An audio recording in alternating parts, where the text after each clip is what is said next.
I think a lot of people in this country have had enough when it comes to what they feel is double standards when it comes to policing.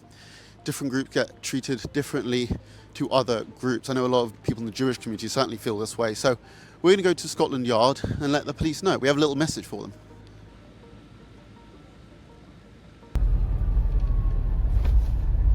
So earlier this year, when UKIP wanted to stage a march through East London, police moved it. They moved it to a different area of London entirely because where they were going to do the march, there is a high Muslim population, and they didn't want any sort of conflict, they didn't want any sort of unrest or anything like that, so it was moved. Fast forward a few weeks, Palestine activists announced a demonstration directly opposite a synagogue in St. John's Wood. Now, the police moved it round the corner, and the police could have moved it to a different neighborhood, to a neighborhood where there isn't a high Jewish population, just like they did for the UKIP march. So why didn't they? What about earlier this year again, when a Jewish man was in a police station, a policeman was asking him why he was being provocative or antagonistic. What did he do? Well, he was wearing his Star of David necklace at a Palestine rally, and apparently that's enough to get you nicked.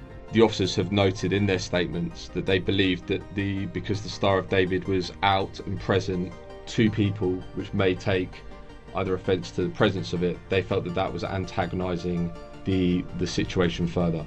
It's not them who's being antagonistic, it's the Jewish guy for daring to be visibly Jewish. What about last year when Gideon Falter, CA's chief executive, was trying to cross the road, but he couldn't because police officers said he was being, and I quote, openly Jewish. You are quite openly Jewish. This is a pro-Palestinian march, right? There are sensitivities of other groups which are being considered. Why doesn't that extend to the Jewish community? I haven't even mentioned the regular Palestine demonstrations that go on all across this country, where anti-Semitism is a regular participant. So I'm on my way to Scotland Yard now, and we're going to give the police a message, and we're also going to speak to members of the public.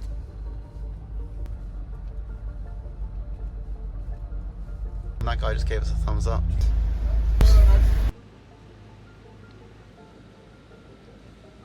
The Jewish community is fed up with this inconsistent policing. It's not just the Jewish community, it's beyond as well. One rule for some, another for everyone else. And they don't want a conflict thousands of miles away imported onto our streets, especially when it puts British Jews at risk outside their own places of worship. The police have a duty to protect every community equally. It's time that they show they understand that. So until then, we'll keep shining a light on it.